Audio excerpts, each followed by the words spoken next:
stopped it. No, I don't know what happened to him. All right, There we go. I'm still muted. I was sitting here talking away. Okay, all right. So again, it's 20T649 to Shauna Frank and Mr. Stopper. This is your motion. Yes, it is, Your Honor. This is our motion. Just like I'm making sure that all my files are in the right spots, that we can do some screen sharing if we need to. Go ahead and pull it up. This is our motion that there was not proper justification for the actual traffic stop. Okay. I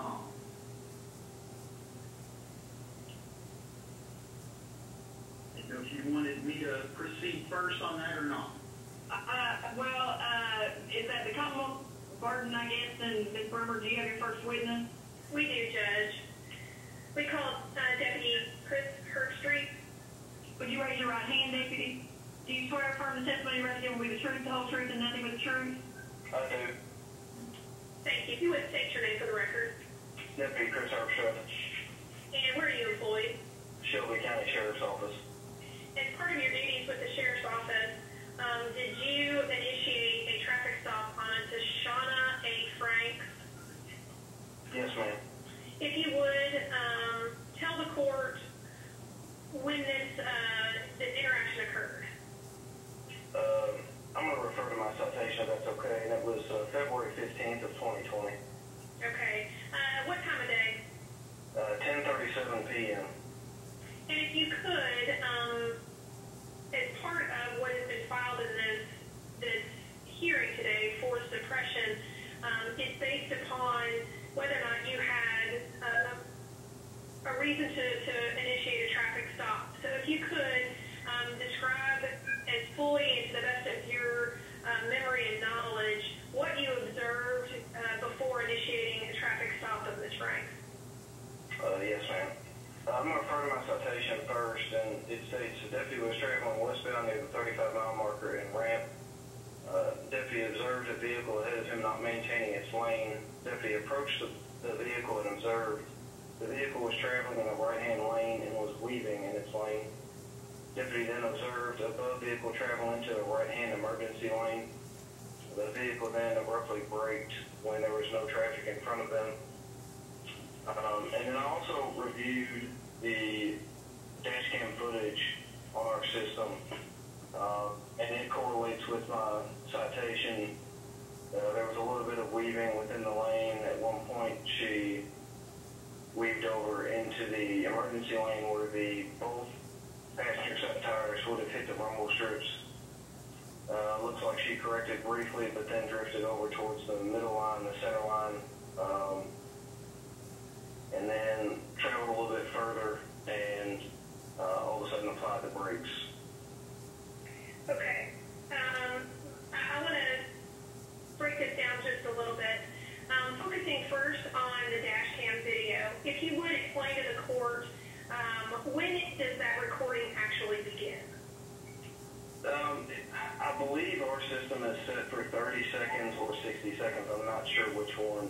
But whenever I hit the switch to turn my emergency lights on, that dash cam footage starts up and it backtracks a certain period of time. Again, I'm not sure if it's 30 seconds or 60 seconds on this system.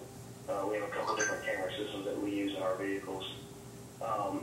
And once that's on, my vehicle at the time did not have any audio associated with it, so it would be the dash cam footage that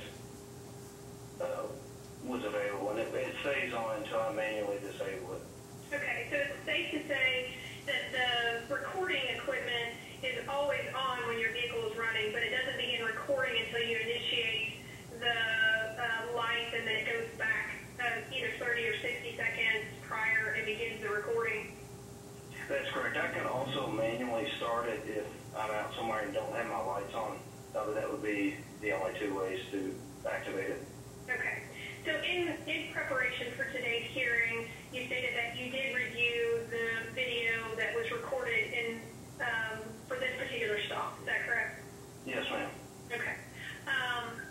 Do you recall whether or not you made any other observations prior to when this recording captured your interactions with this vehicle? It's possible. I observed it from a distance. The camera footage is very difficult to see from far out. So I may have seen some indication while I was further back that the camera would not have captured. But as the camera showed, once I got closer to the vehicle, they made those two to three movements that are unusual for a vehicle, driving normally. Okay. In the video, when it begins, you are some distance back off of the vehicle in question, and then it appears as though either that vehicle slowed down or you speed up to shorten the distance between the two vehicles. Can you explain why you would have done that type of maneuvering? I just caught up to the vehicle to observe at a closer distance. The closer end of the vehicle, the better I can observe and watch to see what they're doing or what the vehicle is doing as far as to determine whether or not I want to stop them. Okay. Would you describe your action to get closer to that vehicle as aggressive? No, ma'am. I accelerated just to catch up to get to the same pace as the vehicle. Throughout the video, I stayed 2.5 to 3 hash marks back. And if you're familiar with the transportation guidelines, each hash mark is 10 foot long, and the distance between each hash mark is 30 feet. So I stay back anywhere from 75 to 100 feet, which is roughly a quarter to a third the distance of a football field. So at no point were you aggressively up on top of this vehicle before initiating the stop? Correct. Okay. When you first observed this vehicle, were you stopped, or were you, how do you recall what your positioning was when you first observed this vehicle? I don't recall what I was doing. My best guess is I was traveling on the interstate, just doing normal patrol and observed it from a distance and went from there. Okay. Tell me a little bit about your training and experience when it comes to detection of impaired driving. You've been muted. To unmute yourself, press *6. Vehicles that are not able to maintain their lane as an indicator of a possible impaired driver? Yes, ma'am. Okay. Can you tell the court what your training is with regard to that particular aspect? We receive at least 40 hours of training through Basic Training Academy as far as DUI and related stops. That includes field sobriety and other associated indicators. But there's many different things that could lead one to believe or lead an officer to believe that the driver is impaired, such as not being able to maintain lanes, fluctuating speed, just various sorts of driving behaviors that are not typical when someone is not under the influence. But a lot of these behaviors are also indicative of reckless driving, such as someone who's texting or falling asleep at the wheel, stuff like that. So it's not specifically associated with DUI or impaired driving, just indicators that show careless driving or someone who may be distracted that would allow enough reasonable suspicion to stop them to check to make sure, one, that everything's okay and that they're not under the influence. Okay. In this particular case, referring to your citation that you have read a portion of that to us, you indicate in this citation that you observed the individual not being able to maintain the lane, leaving inside the lane itself, at one point traveling into the emergency lane, and then you also described an observation of the vehicle abruptly braking without traffic in front of them. Is this also an indicator for you? Absolutely. It adds to the other indicators of the weaving within the lane and drifting over into the emergency lane. The braking is, all those factors considered, the totality of the circumstances with everything that I observed, weaving within the lane, drifting over into the emergency lane, and then the braking is what led me up to make the stop. Okay. So at that point, you don't know whether this individual is under the influence or not. Is that safe to say? That's correct, yeah. I mean, they could be texting, they could just be distracted, they could be tired.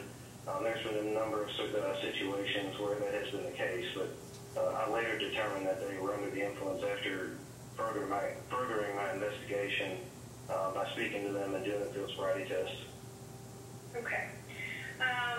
So to be clear, the reason for the stop was a totality of those circumstances, a culmination of all of your observations that led you to believe that something was going on that you needed to explore further.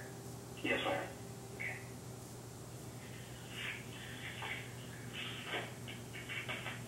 We just 1 minute, make sure.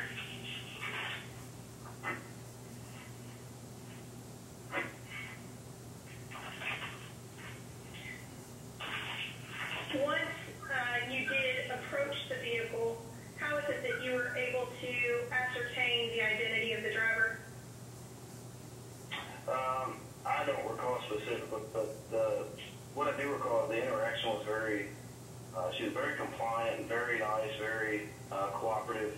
I had no issues with her whatsoever, so I would assume that she handed me her driver's license once requested, but again, I don't have a specific recollection of that. Okay. Were there indicators once you began having an interaction with her that led you to believe that she may be under the influence? Yes, ma'am. In my citation, it states that. Well, wait, just a second. Objection, Your Honor. That's beyond the scope of this motion. This motion is based on the stop, not the events that happened after the stop was begun.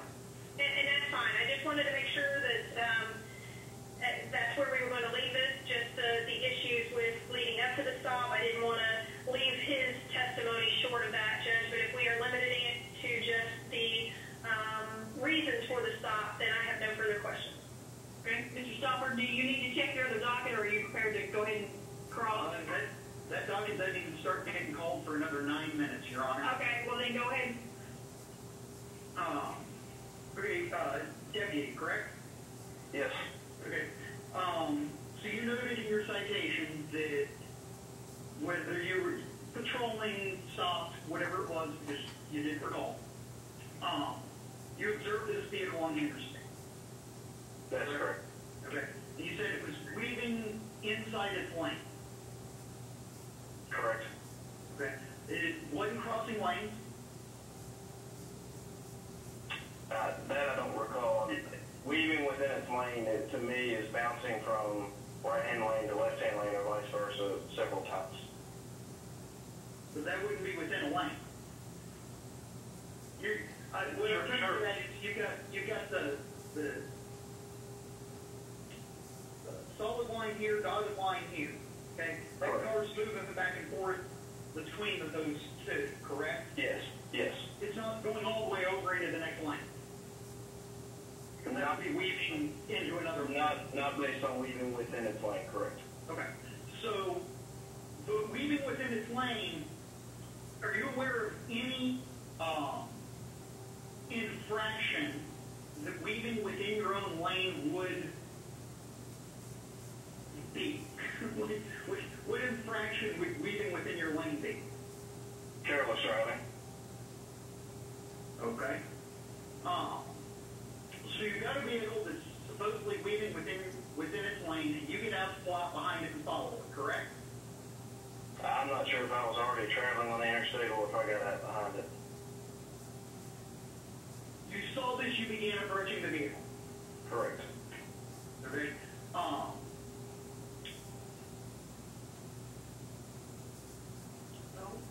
Your Honor, I hate to say it, but there was something I was planning on doing here, and my button doesn't work. Okay. That's right. You approach that vehicle. The dash cam footage that you reviewed the dash cam footage in preparation for today. That's correct. That footage shows you approach that vehicle, correct? Yes. That footage turns on before your license siren is activated. That's correct. Okay. That footage is a clear and accurate representation of what happened at that time. Yes.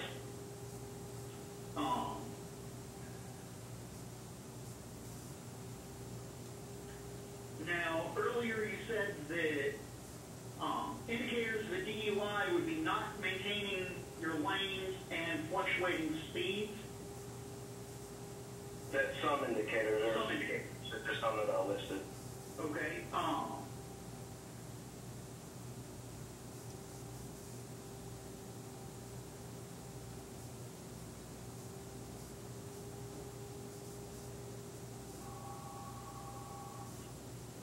Your Honor, I really would, at this point, just ask that we submit the dash cam footage for you to review, and then maybe do some written argument in this.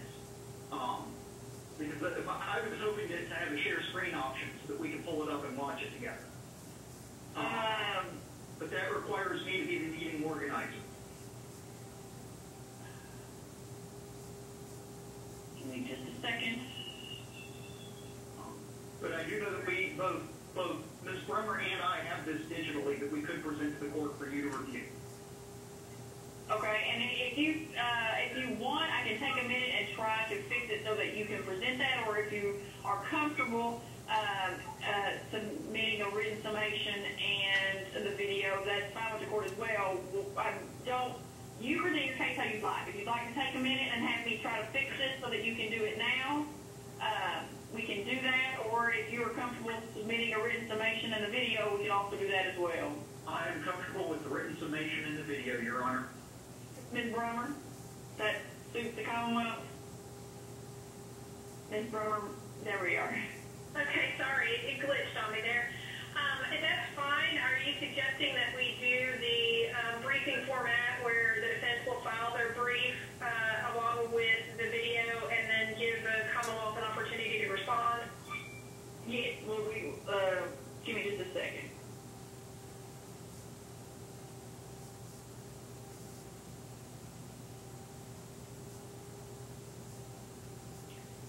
All right, Mr. Sober, let me find my calendar. How much time do you need, sir, here we go, to get that summation and video in? Just 2 weeks give you enough time? Or Well, do you... I was looking for either 2 to 3, and I was looking at my calendar just trying to see exactly how, because I know this week I am packed full every day. I'm actually in 5 counties tomorrow. I'm happy to agree that he can have 30 days to do that as long as the Commonwealth then has 30 days after receiving that to respond. All right. Mr. Stopper, did you have an objection to that? I have no objection to that. All right. The defense will file a brief May the 10th, and it will probably show up on the docket, but we'll just note that that's just for. Actually, we'll put it on May the 10th at 5:30. That way, it won't actually appear on my docket. And then the May the 10th, so June. We can give the Commonwealth till June the 10th.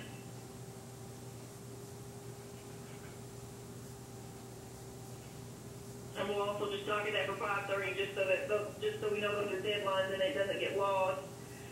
And then I hate to go to August, but I also hate to make you come back and the court not have actually drafted an opinion.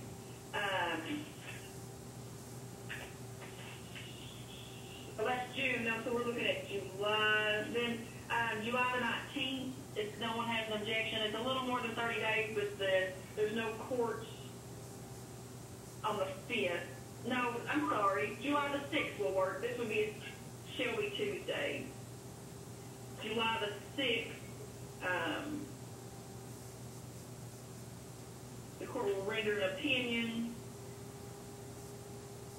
And hopefully I can get that to you a little bit early, but by July the 6th, the court will have an opinion for you one way or the other. And that'll be on, excuse me, or that'll be on the morning pre-trial docket? Yes, sir. We'll put that on the 8:30 docket, July the 6th. Did you have anything else tonight? That was all I had, Your Honor.